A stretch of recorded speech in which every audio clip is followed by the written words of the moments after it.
Okay, in this problem here, we're going to integrate by substitution, and depending on time, I'm going to try to squeeze in two problems for you here in this short video.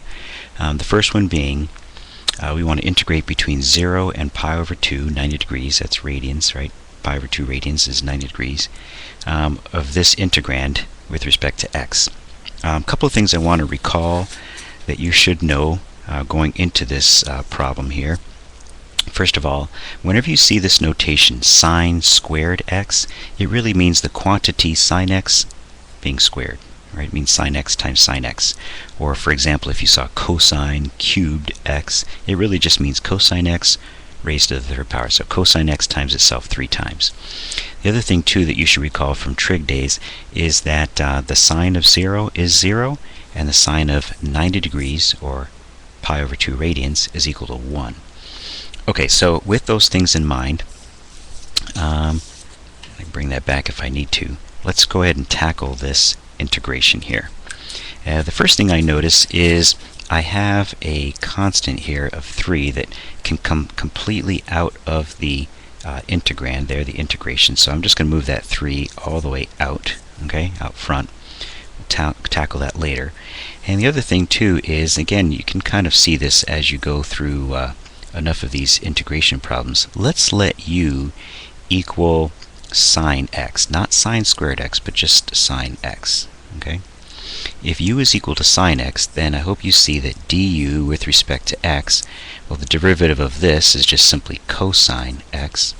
And again, if you want to get that du all by itself, algebraically, you would multiply both sides by dx. Right? So du can be written as cosine x dx. So there, I just multiplied both sides by dx. Okay, so keep this in mind. Anywhere you see a cosine x dx, we're going to replace it with du. Hey, I see one right here, look. I see a cosine x dx. We can replace that with du. And everywhere we see a sine x, we can replace that with a u. Well, I see a sine x here, but this is really the quantity sine x squared. Okay, so we're going to write that as, remember, anytime I see this sine squared x, it's really just sine x squared. So I'm going to replace this thing here in the middle with just a u, which makes it now u squared. Okay, so let's rewrite our problem. Our problem now looks like this. I've got a 3 out front. I'm integrating between 0 and pi over 2 of u squared, right? Instead of sine squared x, we're going to replace it with a u. So this turns into u squared, and in place of cosine x dx, we're going to substitute that with du. There you go. Alright, this is a little bit more manageable now, and again, we'll handle the definite integral part of it a little bit later, but give me the antiderivative of u squared. Hey, that's u to the third over 3, right? Now this 3 that's still out front is still there, and it actually cancels out with this 3 on the bottom that came from that new exponent. So these guys cancel out, and I'm simply left with u to the third. Right? Now again, if this was an indefinite integral, I'd have a plus c sitting right here, but because it's a definite integral, I'm going to integrate between 0 and pi over 2 in just a second.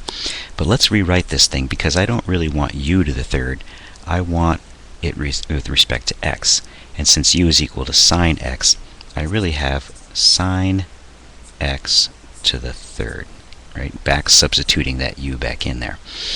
Okay, this is what I'm going to evaluate between 0 and pi over 2. So the fundamental theorem of calculus says to rewrite this thing here, right, to rewrite this as, here it goes, to rewrite this as sine, and everywhere I see an x, I'm going to put in a pi over 2, okay? And this whole quantity is raised to the third power, right, minus sine, and in this case, everywhere I see an x, I'm going to put in a 0, quantity raised to the third power. So that's what the fundamental, there you go, you can see that fundamental theorem of calculus says to do. Alright, well, the sine of 0 we just said a while ago, a moment ago, sine of 0 is just 0, so this whole term really just kind of wipes itself out. We don't really need that anymore. And the sine of pi over 2, well, that's just 1. And so I really have as my final answer 1 raised to the third power. Well, hey, that's still just a 1. So the total area, right, for this definite integral is simply just a 1. Okay, that problem wasn't so bad. Let's try another one. I think I have enough time to squeeze in one more. This one's going to be a little bit trickier. This one's going to be the integral, let's see if I can do this up here, right, between negative pi over 4 and 0 for 3 tangent of x secant squared x dx. Ooh, yeah, this is a good one here, okay? Let me go back to that recall sheet for just a second here. What is something else you should remember here, because this is going to be pretty important, okay? What is the tangent of pi over 4? In other words, it's a tangent of 45 degrees. Well, I hope you see that that comes out to be 1. All right, we're going to need that a little bit later on. Or its buddy here, its cousin, it's analogous here. What if I went in the opposite direction? Right, what if I went instead of positive 45 degrees, what if I went in the negative direction, negative 45 degrees? Well, you know that only cosine is positive in quadrant 4, so that would give me, if I'm using tangent of negative 45 degrees, that would give me a negative 1. All right, so keep that thing in mind, all right? Tangent of negative 45 degrees is negative 1. All right, so back to our problem here then. What we're going to do is we're going to let u, equal tangent of x.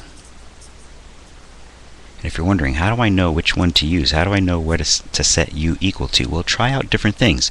If you let u equal secant x, and you take the derivative of it, you see that it won't work, right?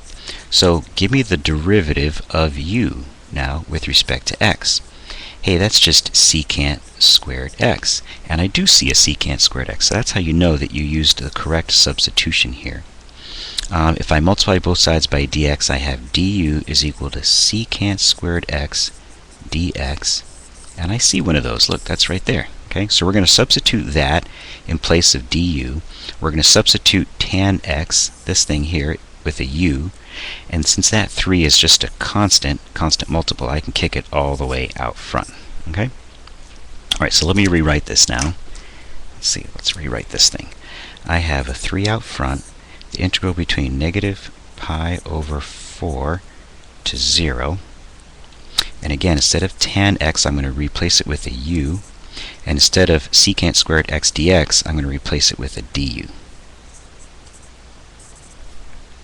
Alright, let's see, let's keep going here. Now give me the antiderivative, that's just a 1 as an exponent, right? Give me the antiderivative of that. That's pretty simple. We're just going to add 1, my new exponent is 2, and that 2 moves to the denominator.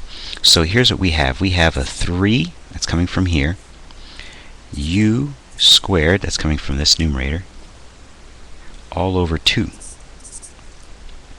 But wait, what was u? U was really a tan x, right? So this is really 3 tan x quantity squared all over 2. And we are going to determine or evaluate this between negative pi over 4 and 0. Alright, so let's wrap up this problem here. Here we go. Let's, using the fundamental theorem of calculus, let's rewrite this thing here.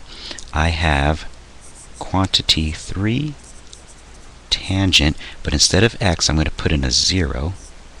Quantity squared all over 2, right? Minus 3 tangent, instead of x, this time I'm going to put in, instead of a 0, I'm going to put in a negative pi over 4, and that quantity was squared, right? The quantity is squared all over 2. Okay, that's looking pretty nasty, isn't it? But not to worry, because this is actually going to get simple on us in here in a second. Do you see that the tangent of 0 is simply just 0? So 0 squared times 3 divided by 2, well, who cares? All of this is just going to go away, right? Now don't forget I have a negative still here. So let me rewrite this term for you. I have a negative, okay, this marker is dying on me. Alright, I have a negative 3 over 2, okay, there it is, times the tangent of negative pi over 4. We said a moment ago, right, remember the recall? We said a moment ago that the tangent of negative pi over 4 was a negative 1, right? So I can replace this right here, I can replace this right here with just a negative 1. But that negative 1 is being squared, which now comes back to being a positive 1. Right? And so my final answer is simply just a negative 3/2. Just a negative 3/2. And the negative, again, is coming from this minus sign that was in between my two quantities using the fundamental theorem of calculus. So there, substitution, integration by substitution, not a bad thing. Hope that helps.